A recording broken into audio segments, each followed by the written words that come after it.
تمام تعریفیں اس رب کائنات کے لیے سزاوار ہیں جس رب کائنات نے ہم تمام کو ایک مختصر سے زندگی دے کر دنیا میں بھیجا ہے۔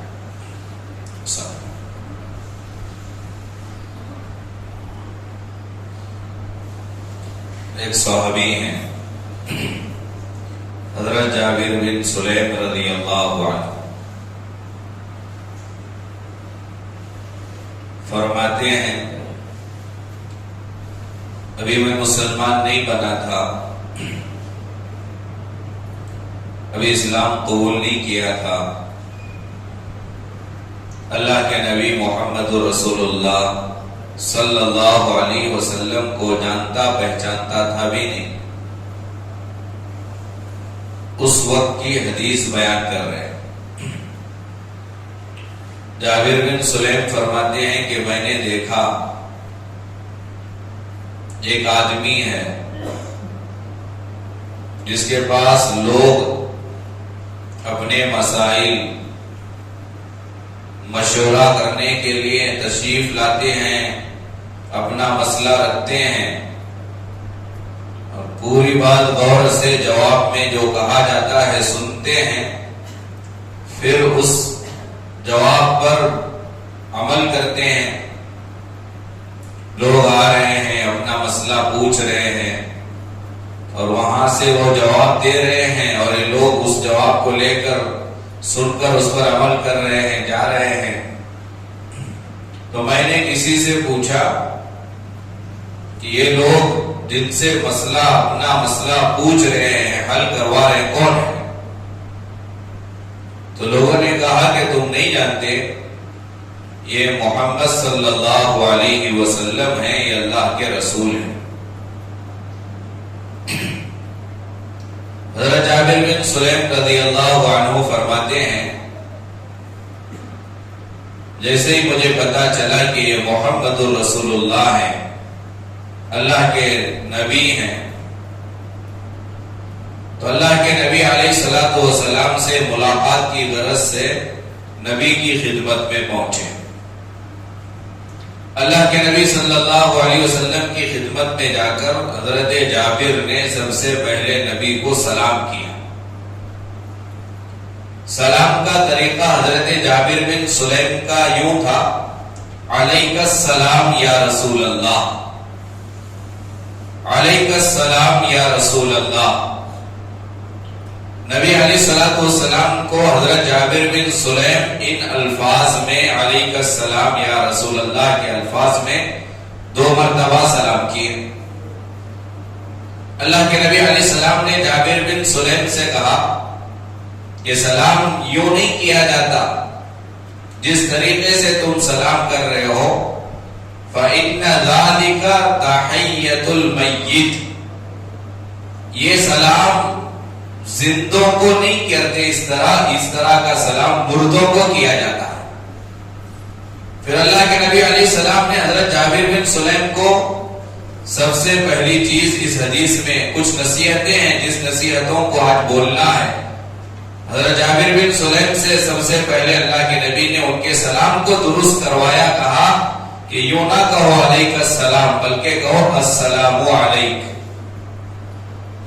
دوسری حدیثوں میں علیکم کا تذکرہ ہے، اس حدیث میں السلام علیکہ کہنے کے لیے کہا۔ علیک السلام یہ مردوں کا سلام ہے، فإن ذلك تحیۃ المیت۔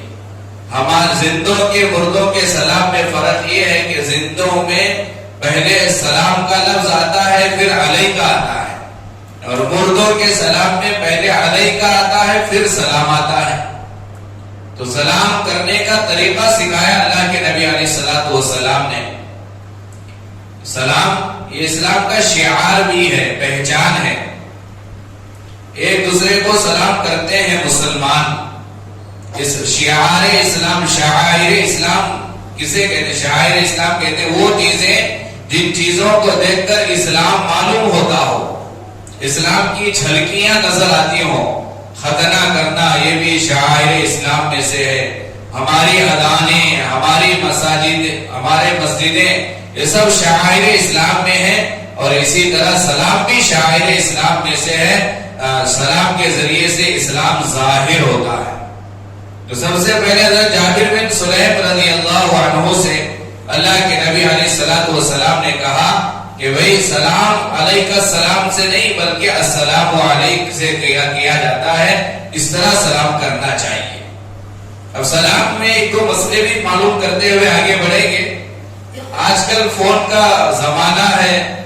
اب ادھر سے ہم نے کسی کو فون کیا یا ہمیں کوئی فون کرتا ہے تو ہماری عادت بنی ہوئی ہوتی ہے کہ فون جیسے ہی ریسیو کرتے ہیں یا کال کرتے ہیں تو سامنے والا اٹھاتے ہی ہم السلام علیکم کہتے ہیں، اور بعض مرتبہ اٹھانے والا اٹھاتے ہی وہ بھی السلام علیکم کہتا ہے. تو اس کا جواب یہ ہے کہ جب آپس میں ایک دوسرے ایک ساتھ سلام کر دیے، چاہے وہ آمنے سامنے کی ملاقات میں ہو یا فون میں ہو، کہیں جہاں کہیں بھی ایک ساتھ اگر دونوں سلام کیے، ایک ساتھ دونوں پر جواب دینا واجب ہو گیا. اس پر آج ہم عمل نہیں کرتے. ہم سمجھتے ہیں کہ بھائی سلام کرے انہیں جواب دے دیں، ہم خاموش ہو جاتے ہیں سلام ہو گئے. نہیں، تمہارے سلام کے ساتھ سامنے والا بھی اگر سلام کر دیا تو اس کے سلام کا جواب دینا تمہارے اوپر واجب ہے، اور تمہارے سلام کا جواب دینا اس پر واجب ہے. دونوں پر واجب ہے، کسی ایک پر واجب نہیں ہوتا. البتہ سلام کرنے میں اگر کوئی پہل کر دیا، پہلے کوئی کیا پھر بعد میں دوسرا کر رہا ہے تو پھر پہلے کرنے والے کا جواب دینا واجب. دوسرا صرف جواب دے گا، وہ پھر سلام نہیں کرے گا. اور دوسری ہماری غلطی، ماڈرن زمانے میں ماڈرن طریقے سے چلنے کے عادی ہو گئے ہیں. حدیث پاک میں آتا ہے ملاقات سے پہلے السلام قبل الکلام، جہاں حدیث اپنے مکتبوں میں پڑھایا بات کرنے سے پہلے سلام کرو، وہی حدیث میں یہ بھی آیا ہے کہ بات کے اختتام پر جدائیگی کے وقت میں بھی سلام کے ذریعے سے جدا ہونا. لیکن کیا بولتے ہیں الامان والحفیظ، اور پتہ نہیں فون رکھتے ہوئے عجیب عجیب جملے استعمال کرتے، لیکن سلام کر کے فون نہیں رکھتے. ہم لوگ جدائیگی کے وقت بھی جدا ہونے کا طریقہ شریعت میں ہے کہ سلام کر کے جدا ہو. ابتدا بھی سلام سے، انتہا بھی سلام سے. بات کرنا شروع کر رہے ہیں سلام سے شروع کریں، بات ختم ہو گئی، اب بات فون رکھنے کا ہے، خدا حافظ اللہ حافظ، یہ شریعت کا نہیں ہے حکم.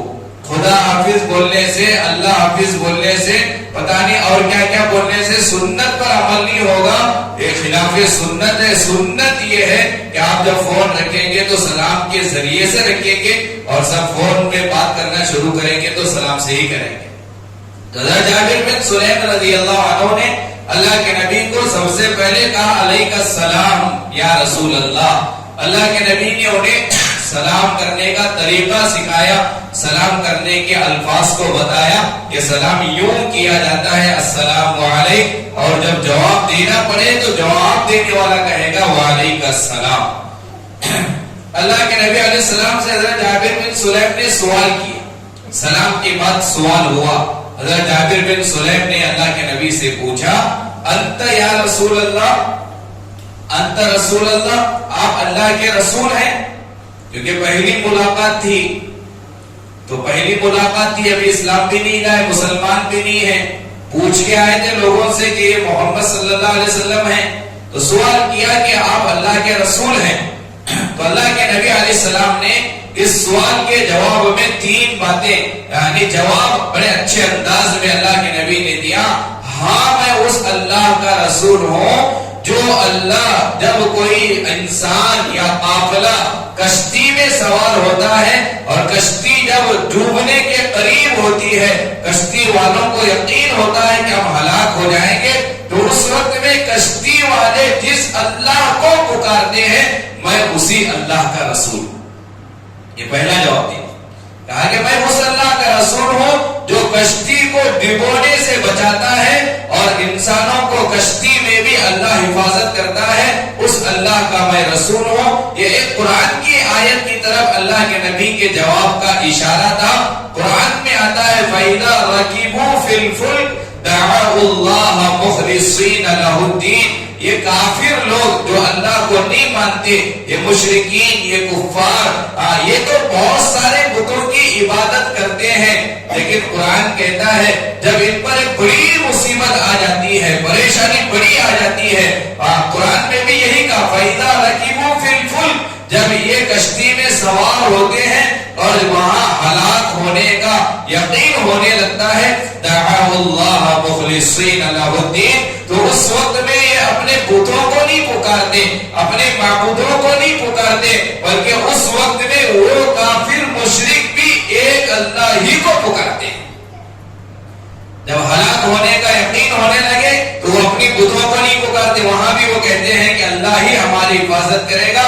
اللہ کے نبی علیہ السلام اس کی طرف اشارہ کرتے ہوئے حضرت جابر بن سلیم سے کہا میں اسی اللہ کا رسول ہوں، ان بتوں کا رسول نہیں ہوں، خالص مصیبت میں جس خالص اللہ کو تم پکارتے ہو میں اسی اللہ کا رسول ہوں۔ اور پھر آگے اللہ کے نبی علیہ السلام نے جابر بن سلیم سے کہا کہ جب کسی علاقے میں، کسی شہر میں، کسی ملک میں قحط سالی آ جاتی ہے، غلہ اناج کی دشواریاں پیدا ہو جاتی ہیں، بارش نہیں برسنے کی وجہ سے قحط سالی آ جاتی ہے، تو لوگ پریشان ہو کر جس اللہ کو پکارتے ہیں میں اسی اللہ کا رسول ہوں۔ پھر اللہ کے نبی نے کہا اگر کوئی جنگل بیابان میں اپنی اونٹنی کو، اپنی اونٹ کو، اس کی اگر اونٹنی گم ہو جائے، اب وہ پریشان ہے، جنگل ہے، بیابان ہے، اب اس کی اونٹنی گم ہو گئی ہے، تو اس وقت میں وہ جس اللہ کو پکار کر کہتا ہے اے اللہ میری اونٹنی یہاں گم ہو گئی ہے مجھے دلا دے، اور اس کی دعا کو سن کر جو اللہ اونٹنی دلاتا ہے میں اسی اللہ کا رسول ہوں۔ یہ تین طرح سے جوابات اللہ کے نبی علیہ السلام نے حضرت جابر بن سلیم سے کہا کہ میں اس اللہ کا رسول ہوں جو کشتی میں ہلاک ہونے وقت میں جسے پکارا جاتا میں اسی اللہ کا رسول ہوں، اور قحط سالی کو دور کرنے والے اللہ کا رسول ہوں، اور گم شدہ اونٹنی کو دلانے والا جو اللہ اسی اللہ کا رسول ہوں۔ حضرت جابر بن سلیم رضی اللہ عنہ اسلام لائے، ایمان قبول کیے۔ اب اللہ کے نبی علیہ السلام سے حضرت جابر نے کہا کہ مجھے آپ نصیحت کرو، کچھ نصیحت کی باتیں بتاؤ۔ پہلی ملاقات ہے، اسلام قبول کیے ہیں، اب اللہ کے نبی علیہ السلام نے بڑی پیاری نصیحت حضرت جابر بن سلیم سے کی، وہ ہمیں زندگی میں لانا ہوگا۔ کتنی پیاری نصیحتیں اللہ کے نبی نے حضرت جابر بن سلیم سے کی۔ حضرت جابر بن سلیم نے فوراً کہا کہ آپ مجھے نصیحت کرو، یہ سنت ہے، اس سنت پر آج ہمارا عمل نہیں ہے کہ جب کسی اللہ والے کی خدمت میں جانا ہوتا ہے یا کسی علم دین، عالم دین یا دین کا علم رکھنے والے کی خدمت میں جانا ہوتا ہے یا کسی بڑے انسان کے پاس، کسی بزرگ کے پاس جانا ہوگا، تو سنت یہ ہے کہ آپ بات چیت سے فارغ ہونے کے بعد ان سے کہو کہ آپ ہمیں کچھ نصیحت کرو۔ آج نصیحت سننے کا یہ ماحول ہی ختم ہو گیا۔ نصیحت کرنے کے لیے کوئی کہتا ہی نہیں، اگر بن بولے بھی اگر کوئی نصیحت کرنا شروع کرے تو سننے کے بھی ہم عادی نہیں ہیں۔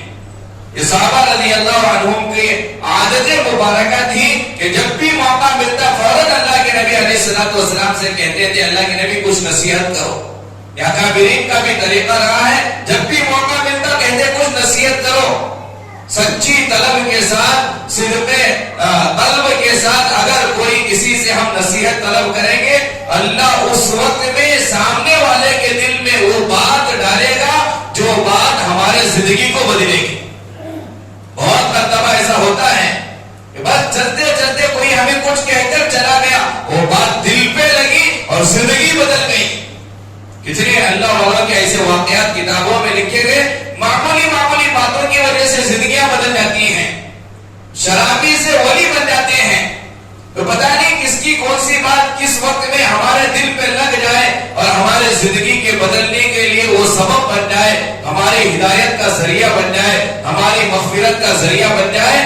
اس لیے جب بھی کسی بڑے سے ملاقات ہو جائے، عمر کے لحاظ سے بڑے ہوں، علم کے لحاظ سے بڑے ہوں، عبادت کے لحاظ سے بڑے ہوں، عمل کے لحاظ سے بڑے ہوں، ان سے ہم درخواست کریں کہ ہمیں کچھ نصیحت کی باتیں کرو، ہمیں کوئی مختصر نصیحت کرو۔ اگر یہ عادت بنا لیں گے انشاءاللہ ہماری زندگی بدلے گی۔ حضرت جابر بن سلیم نے فوراً اللہ کے نبی علیہ السلام سے کہا کہ مجھے کچھ نصیحت کرو۔ اللہ کے نبی نے 3-4 نصیحتیں کی فوراً حضرت، اور اللہ کے نبی کی ایک عادت تھی اللہ کے نبی علیہ الصلوۃ والسلام سامنے والا جب کہتا ہے کہ مجھے نصیحت کرو، اللہ کے نبی سامنے والوں میں کیا کمزوری ہے، کیا کوتاہی ہے، کس چیز میں کمی ہے، اس چیز کو دیکھ کر اللہ کے نبی نصیحت کرتے تھے۔ نصیحت کرنے والا دیکھے کہ مجھ سے جو نصیحت پوچھ رہا ہے اس کی کیا کمزوری ہے۔ اگر وہ نماز کا پابند ہے تو اسے نماز کی نصیحت کیوں کیا جائے؟ نماز پڑھتا ہے لیکن جھوٹ بولتا ہے تو اسے جھوٹ چھوڑنے کی نصیحت کریں۔ تو اللہ کے نبی سامنے والے کو دیکھ کر نصیحت کرتے تھے کہ اس میں کیا کمی ہے، کس میں سستی ہے، کیا غفلت، کون سی چیز میں غفلت برتی جا رہی ہے، دیکھ کر اللہ کے نبی نصیحت کرتے تھے۔ حضرت جابر بن سلیم پہلی ملاقات ہے اللہ کے نبی علیہ الصلوۃ والسلام سے، اسلام لائے ہیں، ایمان قبول کیے ہیں، نصیحت کرنے کی درخواست کی۔ اللہ کے نبی علیہ السلام نے سب سے پہلی نصیحت حضرت جابر سے کہا لا تسبن احدا۔ کتنی بڑی بات، نبی نے کہا کہ کسی کو برا بھلا مت کہو، کسی کو گالی نہ دو، کسی کو ایسی بات اپنی زبان سے نہ نکالو جس بات کو سن کر سامنے والے کا دل ٹوٹ جائے، سامنے والا ناراض ہو جائے، سامنے والا غمزدہ ہو جائے، سامنے والا بجائے تمہارے قریب ہونے کے دور ہو جائے۔ تمہارے ساتھ اٹھنا بیٹھنا ہے اور تم نے اسے تمہاری زبان سے ایسی بات نکالی جس بات کی وجہ سے اگر اس کا دل ٹوٹ گیا تو تمہاری قریبی اور دوری میں بدل جائے گی۔ مختصر جملہ لیکن سمندر ہے سمندر۔ کہا لا تسبن احدا، کسی کو ایسی بات نہ نکالو زبان سے کہ سامنے والے کا دل ٹوٹ جائے۔ حضرت جابر سے کہا، جابر بن سلیم سے ایسی بات نہ کہو۔ لکھا ہے کتاب میں حضرت ابو بکر صدیق رضی اللہ عنہ، ان کا غلام تھا، ایک کوئی غلطی کیا، حضرت ابو بکر صدیق رضی اللہ عنہ کو غلام کی غلطی پر بڑا غصہ آیا۔ اب ظاہر بات ہے غلام تھا، ماتحت تھا، ان کے پاس کام کرنے والا تھا، غلام کی کوئی حیثیت نہیں ہوتی، یا آقا تھے، کام کرنے والے کو ہم بھی جو زبان میں آیا بول دیتے ہیں، جو زبان میں آیا سامنے والا اگر چھوٹا ہے تو بول دیتے ہیں۔ تو یہ واقعہ سنے، حضرت ابو بکر صدیق رضی اللہ عنہ کا غلام غلطی کیا، حضرت ابو بکر صدیق رضی اللہ عنہ کو غصہ آیا، اور غصہ آنے کے بعد حضرت ابو بکر کی زبان سے لعنت والا ایک کلمہ نکلا۔ وہ کلمہ اللہ کے نبی علیہ الصلوۃ والسلام نے سن لیا۔ اللہ کے نبی علیہ الصلوۃ والسلام جیسے ہی حضرت ابو بکر کی زبان سے لعنت والے کلمے کو سنا تو حضرت اللہ کے نبی علیہ الصلوۃ والسلام کو غصہ آیا۔ اللہ کے نبی کے زبان سے جملہ نکلا لعانین والصدیقین کلا ورب الکعبہ۔ جیسے حضرت ابو بکر نے غلام سے لعنت والا کلمہ کہا، ادھر اللہ کے نبی نے کہا لعانین والصدیقین کلا ورب الکعبہ۔ کوئی بندہ زبان سے لعنت والا کلمہ نکالے اور وہ صدیق ہو، خدا کی قسم ایسا ہو ہی نہیں سکتا۔ نبی نے کہا حضرت صدیق اکبر سے، حضرت ابو بکر سے، لعانین والصدیقین، ایک جانب صدیق ہو اور اس کی زبان سے لعنت والا کلمہ نکلے کلا ورب الکعبہ، رب کعبہ کی قسم ایسا ہو ہی نہیں سکتا۔ حضرت ابو بکر کو اپنی غلطی کا احساس ہوا۔ اللہ کے نبی علیہ السلام کی ڈانٹ سن کر حضرت ابو بکر صدیق رضی اللہ عنہ کو احساس ہوا۔ اس احساس کا بدلہ حضرت ابو بکر تو ابو بکر تھے، یوں چکایا جو زندگی پر حضرت ابو بکر کا غلام بن کر جسے رہنا تھا۔ حضرت ابو بکر نے کفارے کے طور پر کہا جا بھائی جا، میری زندگی سے تو آزاد ہے، پوری زندگی سے آزاد کر دیا، جاؤ یہاں سے آزاد ہو۔ اللہ کے نبی نے کہا کہ لا تسبن احدا، ایسا لفظ زبان سے نہ نکالو جو کسی کے دل کو توڑ دے۔ اسی لیے لکھا ہے کتاب میں کسی کے کوئی شرابی ہے تو اس شرابی کو بھی برا بولنے کا ہمیں حق نہیں ہے، چور ہے تو چور کو برا بولنے کا حق نہیں ہے، زنا کر رہا بدکاری میں ہے تو زانی کو برا بولنے کا حق نہیں ہے۔ یہاں تک علماء نے یہ مسئلہ لکھا ہے کافر ہے مشرک ہے، کافر اور مشرک کو بھی برا بولنے کا ہمیں حق نہیں ہے۔ ہمیں برا اس صفت کو، اس بری عادت کو بولیں گے لیکن انسان کو برا نہیں بولیں گے۔ چور کو برا نہیں بولنا، چوری کرنے والی جو عادت ہے اسے برا بولیں گے۔ انسان صحیح ہے لیکن یہ چوری کی عادت اس کی غلط ہے، بری ہے، انسان اچھا ہے، اس کی زنا کی عادت بری ہے، انسان اچھا ہے لیکن یہ کافر ہے، انسان اچھا ہے لیکن یہ مشرک ہے، ذات کو برا بولنے کا حق ہے ہی نہیں۔ لیکن آج ہم معاشرے میں کوئی انسان غلطی کرے تو اس غلطی کو برا نہیں بولتے، غلط کرنے والے انسان ہی کو برا بنا دیتے ہیں۔ پتہ نہیں آج ہم نے جس چور کو برا کہا ہے وہ چور چوری سے توبہ کر لے اور ہمارا کوئی گناہ ایسا آ جائے جس کی وجہ سے ہم جہنم میں جائیں اور وہ توبہ کرنے کی وجہ سے جنت میں چلا جائے۔ اسی لیے کسی کو برا بولنے کا حق شریعت میں نہیں دیا گیا۔ العبرۃ بالخواتیم حدیث میں ہے، اعتبار خاتمے کا ہے، مرنے کے وقت کا اعتبار ہے، زندگی بھر کا کوئی اعتبار نہیں۔ ایک بندہ زندگی بھر نماز پڑھتا رہا لیکن مرنے سے پہلے کوئی ایسا گناہ کیا جس گناہ کی وجہ سے کفر کی حالت میں اگر دنیا سے چلا گیا ہمیشہ جہنم میں جائے گا۔ ایک بندہ زندگی بھر گناہ کرتا تھا لیکن مرنے سے پہلے اللہ نے توبہ کی توفیق دی اور ادھر توبہ کیا، ہمیشہ کے لیے جنت میں جائے گا۔ تو پھر کسی گنہگار کو برا بولنے کا حق ہمیں نہیں دیا گیا۔ سینکڑوں واقعات کتابوں میں لکھے گئے ہیں۔ اعتبار خاتمے کا ایک بزرگ تھے، اللہ والے تھے، بہت نازک بزرگ تھے، صوفی قسم کے بزرگ تھے، لوگ ان کا مذاق اڑایا کرتے تھے، بچے انہیں ستاتے تھے لیکن تھے وہ اللہ والے۔ ایک بندہ، سب ستاتے تھے تو ایک بندے نے مذاق کے طور پر ان سے کہا، ڈاکٹر عبدالحی رحمت اللہ علیہ نے اس واقعے کو اپنی کتاب میں لکھا ہے، بزرگ سے کسی نے کہا کہ تم زیادہ اچھے ہو یا میرا یہ کتا اچھا ہے۔ مذاق میں پوچھا ان سے، تمہاری قدر و قیمت زیادہ ہے یا میرے کتے کی قدر و قیمت زیادہ ہے؟ تم اچھے ہو یا میرا کتا اچھا ہے؟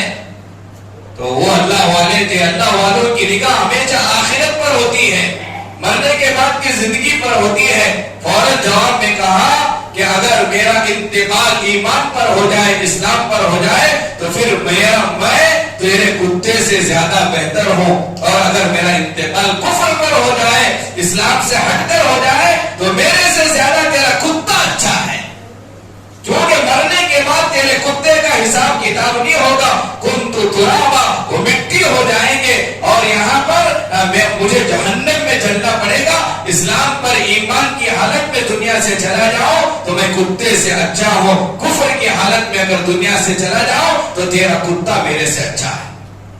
تو ہم کسی کو برا نہیں بول سکتے، کسی کی برائی ہو تو اس برائی کو برا بولنے کا حق دیا گیا، لیکن انسان کو برا بولنے کا حق ہمیں نہیں دیا گیا۔ اعتبار خاتمے کا ہے۔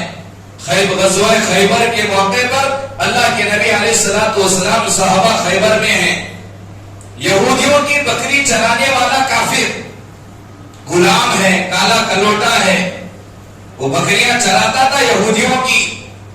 اسے پتا چلا کہ یہاں محمد رسول اللہ صلی اللہ علیہ وسلم اور صحابہ کرام یہاں پڑاؤ ڈالے ہوئے ہیں۔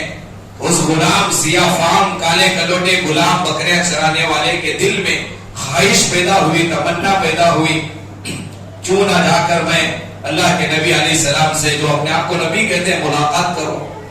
یہ خواہش جو دل میں پیدا ہوئی تو وہ بکریاں ایک طرف رکھ کر آیا، آ کر صحابہ کرام سے پوچھا کہ تمہارے سردار کہاں ہیں؟ کیونکہ سردار، اس نے اپنی زبان میں کہا کہ سردار کہاں ہے؟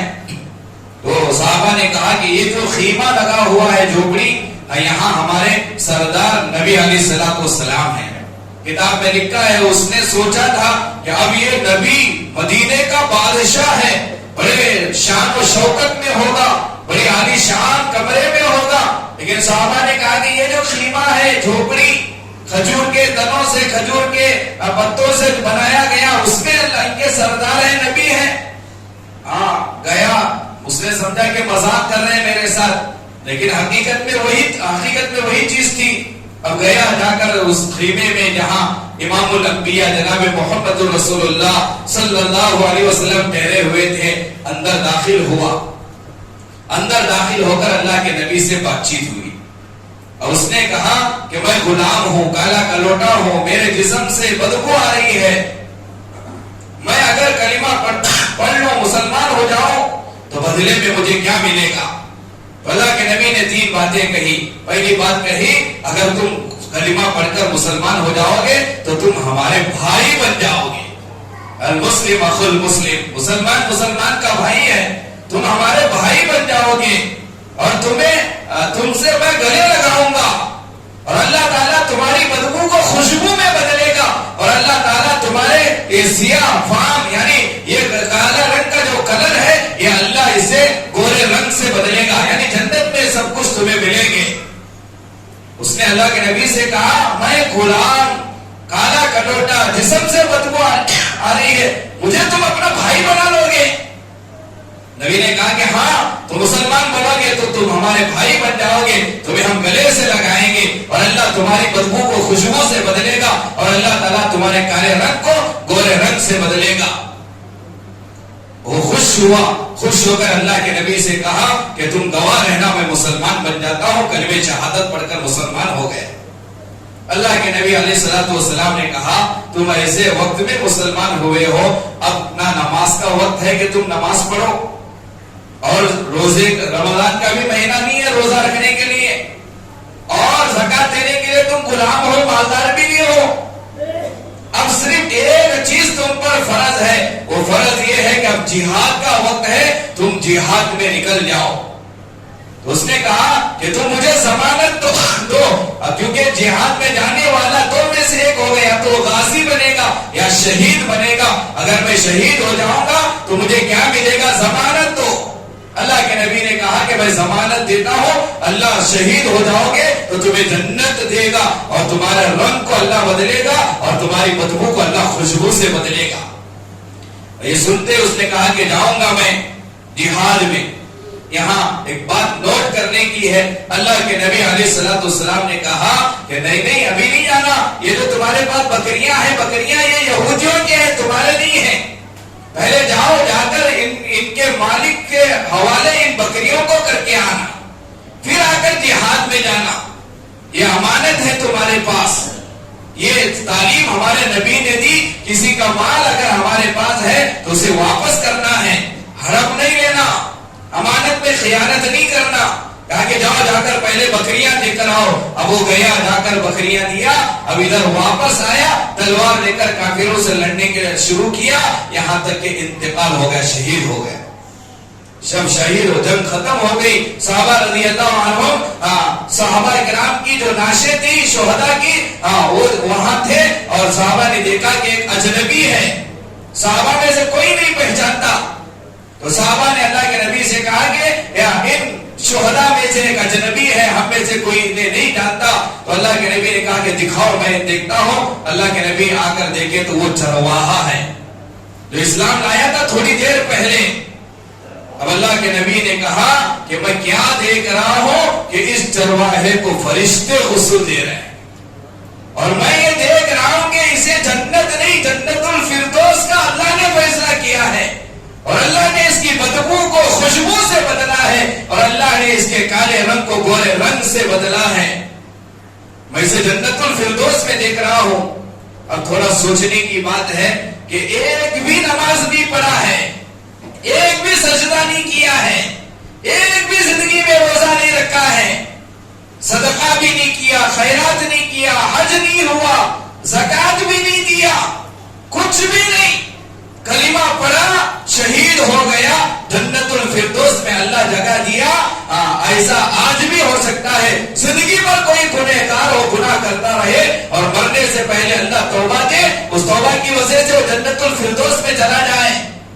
اسی لیے نبی نے کہا لا تسبن احدا, کسی کو برا بولنے کا حق دیا ہی نہیں گیا ہمیں, کہ کسی کی گناہ کو گناہ کی برائی بیان کریں گے لیکن گنہگار کی برائی نہیں بیان کریں گے.